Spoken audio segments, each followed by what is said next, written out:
please, but they're never gonna get it when I say please. But the motherfuckers saying when they're gone D's, then you take a motherfucker, then you put it on G's. Everybody want to take a little brown cheese, but they take a motherfucker, then on your knees. Then you take a fucking bitch that about the tease, and then I look like a brown my knees.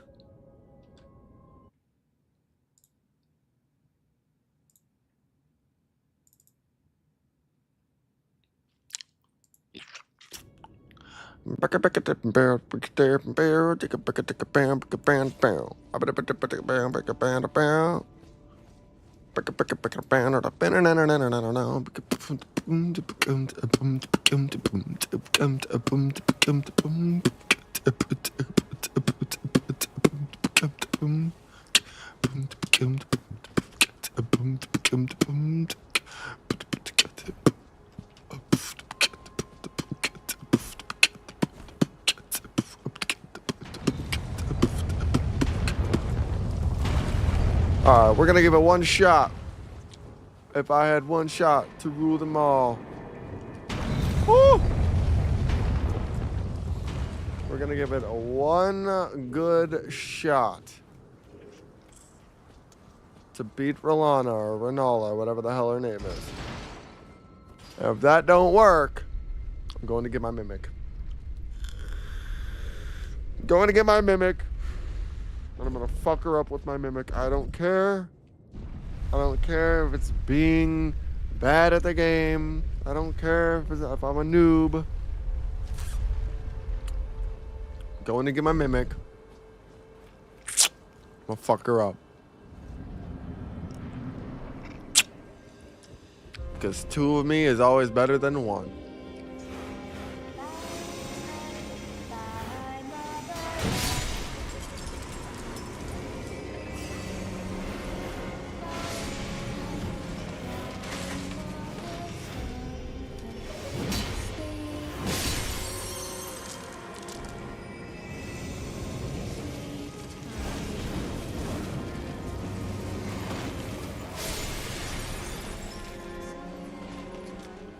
Hey, what's going on, bro? The training never ends, dude, seriously. I'm saying. No, but it's been like a year or so since I've played Elden Ring. And like I went through, I beat this, I beat Moog Radon, got into the DLC, beat Consort Radon, and then I stopped playing for like 2.5 years. So like hopping on now, I'm just so rusty.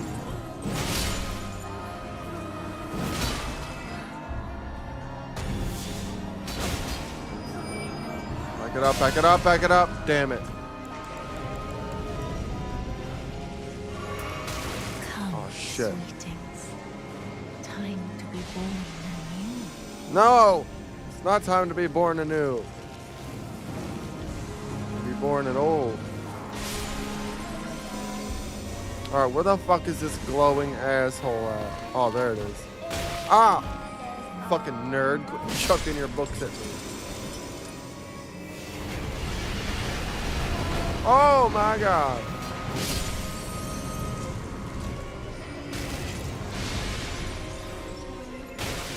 Fuck.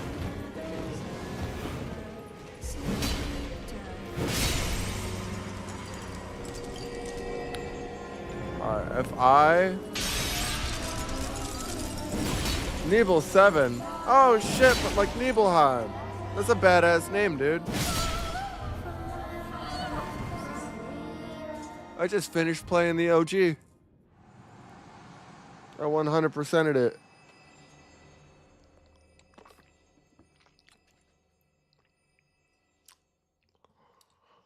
The super boss weapons were giving me a little bit of a problem for a few. No, not really. It's all about strategy. You get the formula down, and then it's all method. All right, here we go. Here's the real challenge.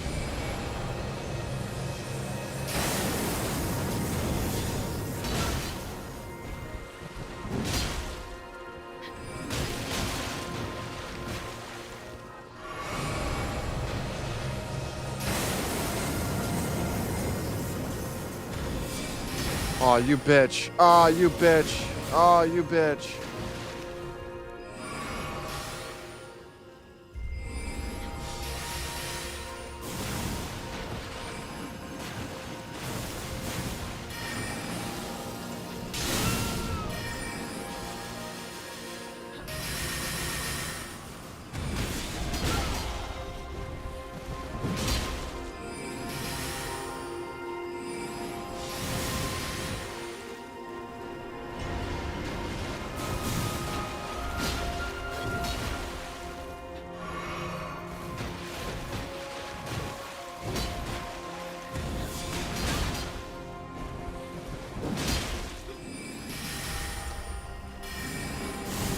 Hold up. I'm actually gonna. Oh my god. Oh no no no no no no no no no no no no no.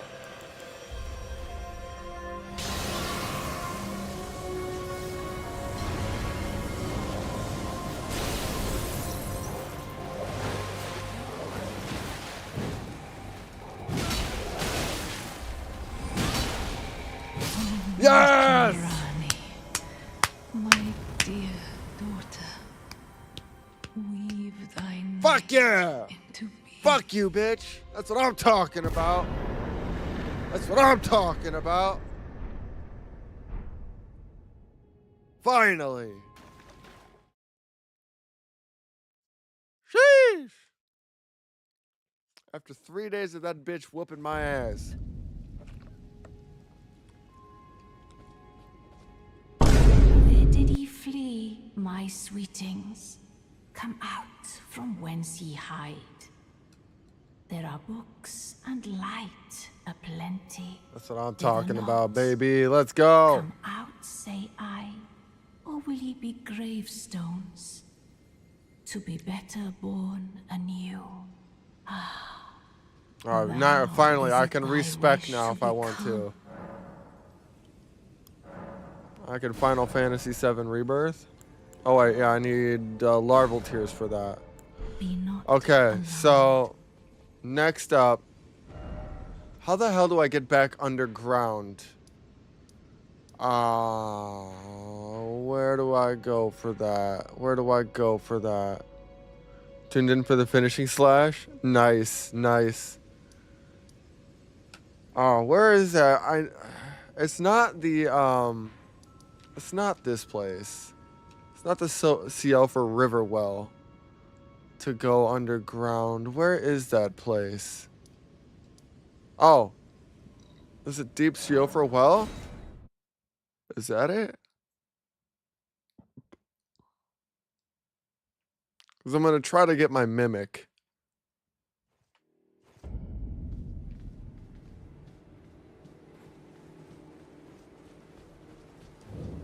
Well, even if that's the case, then I could probably just do this, but...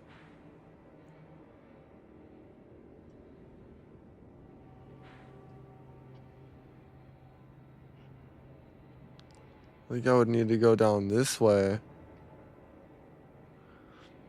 How's the chili oil? Still stable? Yeah, dude, no, it's fucking good. It's decent.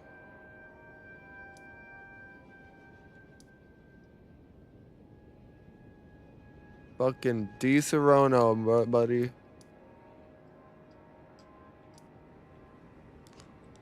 Below the well. Hold on one second. Let me goggle this.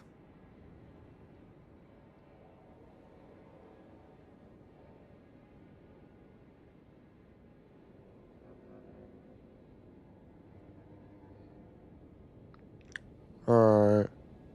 Oh. Oh shit. Okay. Okay. Looks like we have a party to go to, boys.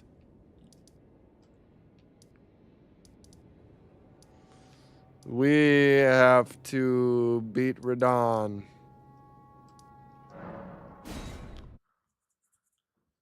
Oh, fuck. Alright, I don't know if I'm quite ready for Radon. Oh, I got 56k over here.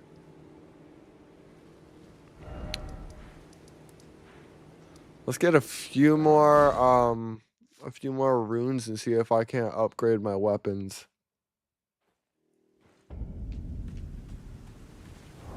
And if I'm gonna do that, then I need to do, oh no, not that. That. The old katana. And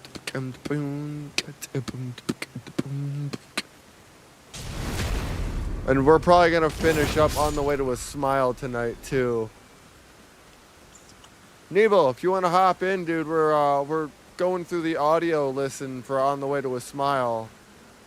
And then next up, I'm probably gonna do Traces of Two Paths, The Maiden Who Travels the Planet, The Turks, The Kids Are Alright.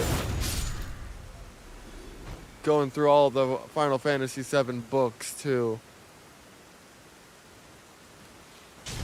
Then after that, I'll probably do a remake hard mode challenge. And I still have to do the Nightmare VR fights for Rebirth.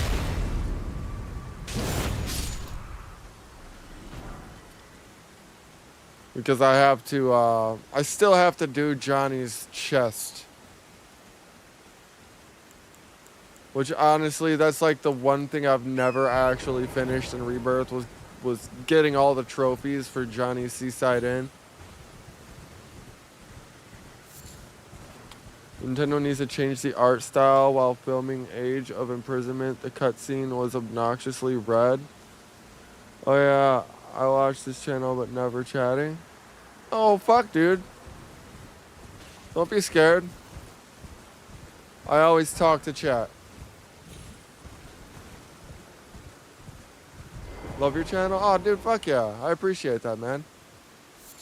Like I said before, dude, I love your name. Dope name.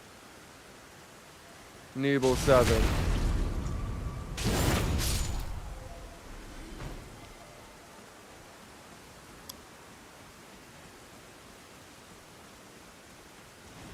You know, I'm actually, oh my god, where the hell?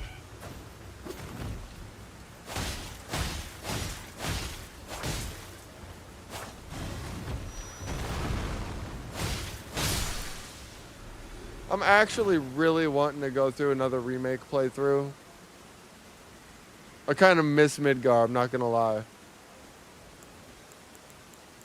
I miss my wall market. Managed to change the color in post so it doesn't hurt as bad. Oh yeah. I was just playing Silk Song on the Switch earlier today. And I was actually surprised at how good it looked. It's really easy art style though, so I wasn't too surprised. A lot of deep colors. I got mad at Silk Song though earlier. I got pissed. I'm on the level where you gotta bounce off the little pumpkin things, and on the Switch, dude, it's so much harder. I'm not used to the Switch controllers, so it's just so annoying.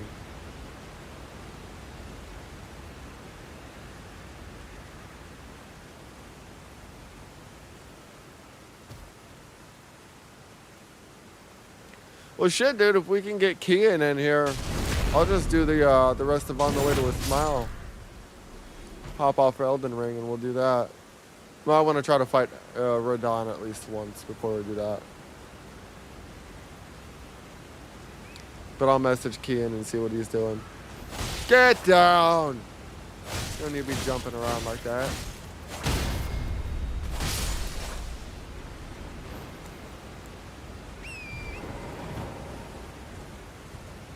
New episode for Age of Imprisonment tomorrow. New episode of Prime 4 Wednesday. Ooh, nice. The schedule.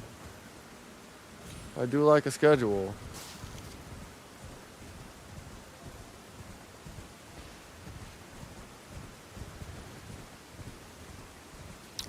I think the next video I got coming out is how to breed a gold chocobo.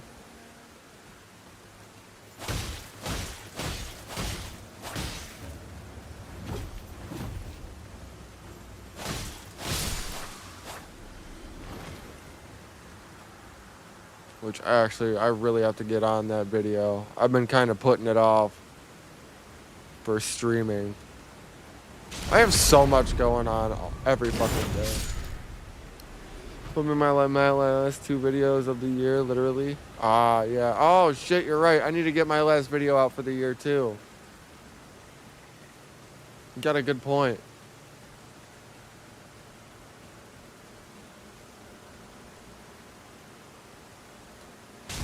The last video I did was the Emerald Weapon video.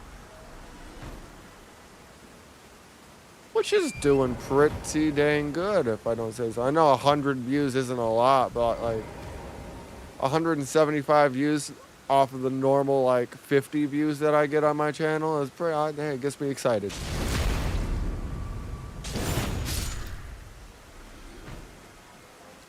What's the last video of the year gonna be? How to breed a gold chocobo. Either that or my Broden video. Broden's backstory video. I need to get that out too.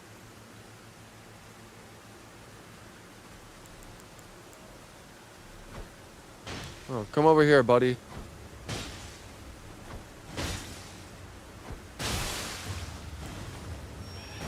That's what I'm saying.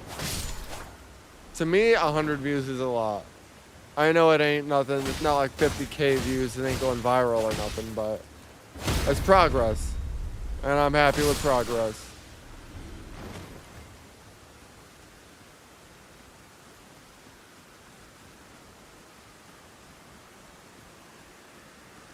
Alright. Let me catch this guy up here, and then we'll head back. Try to... And since you're here now, Kian, I'm gonna try to fight Radon once. Oh my god, there's another one over here, isn't there? Oh my god, there is. Let me get my stamina up.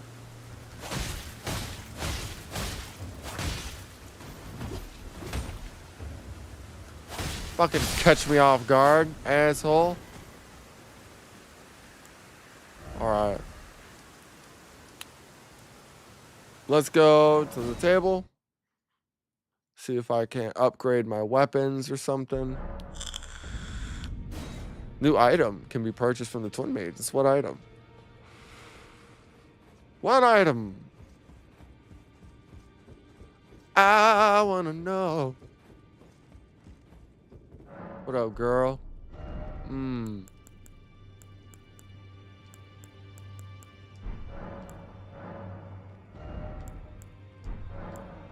What's the item?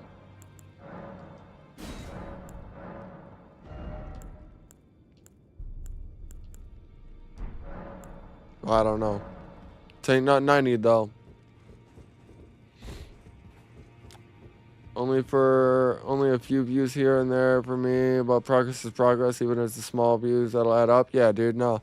Like shit, I think I just tallied my over like 60,000 views altogether, and hey, that's honestly more than I expected to get from this YouTube shit. I really came into doing YouTube expecting not a lot to happen. Where have you been hiding? I took you for dead. No matter, it's all out your arms then. Alright. Oh shit, what do I need? Smithing stone 3s. Alright. Alright. So it seems the only thing I really can do is level up. So I'll do that. But before I do that, do I have any remembrance? I do have a remembrance. Wait, I'm gonna take that to the finger lady. Probably gonna make more comic dubs next year. Those seem to do well. Oh, dude, fuck yeah. I love comic dubs. I had my doubts. Only That's how I watched fine Dragon Ball Super You have earned Season the 2. right to become Elden Lord.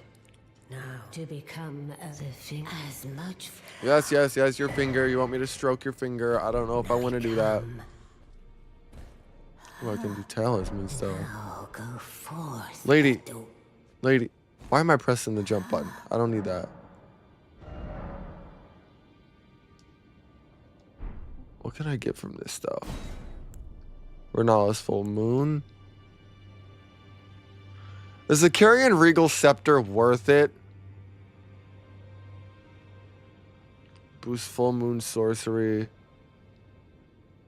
Spinning weapon. Hold on. Let me see what my demi. Now go forth. Yes, I'll go forth and finger myself. Okay, I got it. 31 and 9. You know what? No, I don't want the carrion. So I'm gonna do this. I'm just gonna swallow the remembrance whole. The spell isn't worth it, really. Yeah.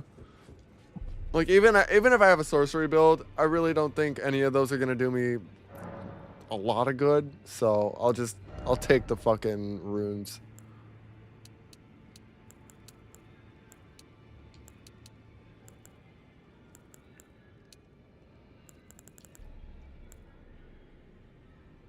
Yeah, that should be good. 20 intelligence, 31 or bigger. That's my main thing. I really need to boost the fuck up my HP. Ah, you appear to be doing well. How can you see? Would you like to How learn can an you tell I'm incantation? doing well? You can't see shit.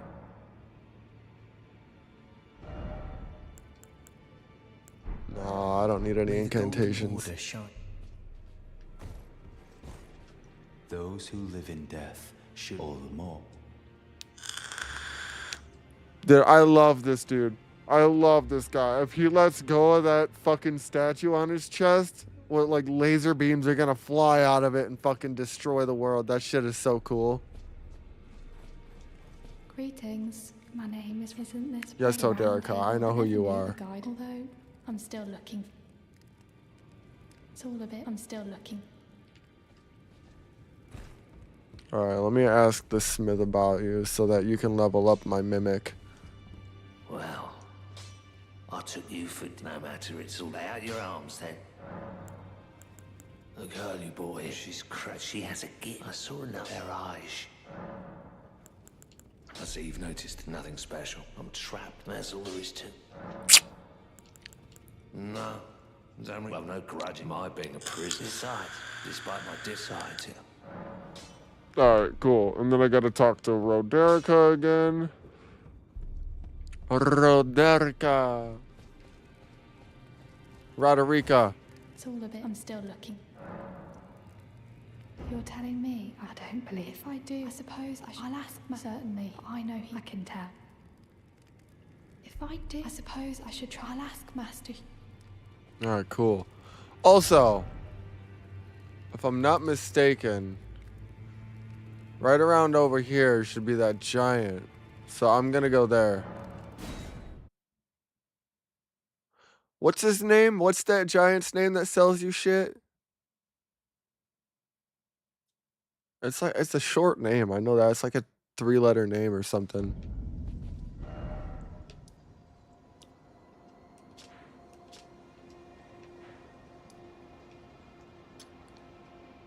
Alright, so I'm looking for 5. I was gonna do a few things before we take off.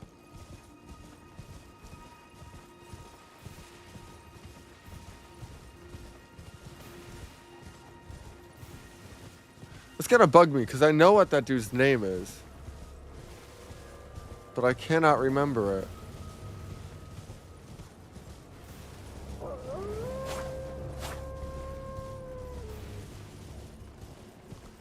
I am doing a sorcery build. Not really a sorcery build. I'm doing like a strength dex build, but with aspects of sorcery in it.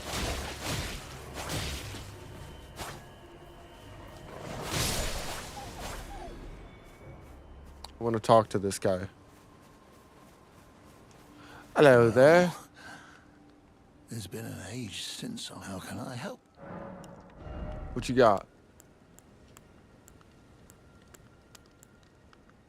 Fanged imp ashes. Oh, fuck, I really don't have a whole lot here.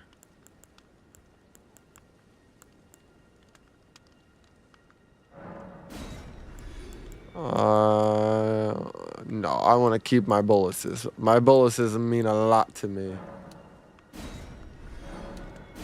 I'll sell these though. I don't need those.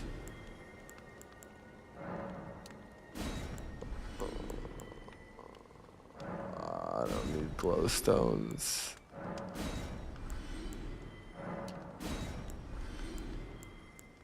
I don't really have a whole lot I could sell to you, mister.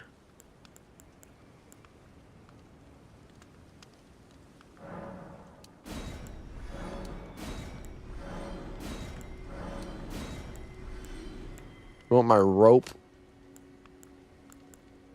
No, I need all those. Yeah, I ain't getting my smithing stones. I don't need that sword. Oh, that's something I could sell to you.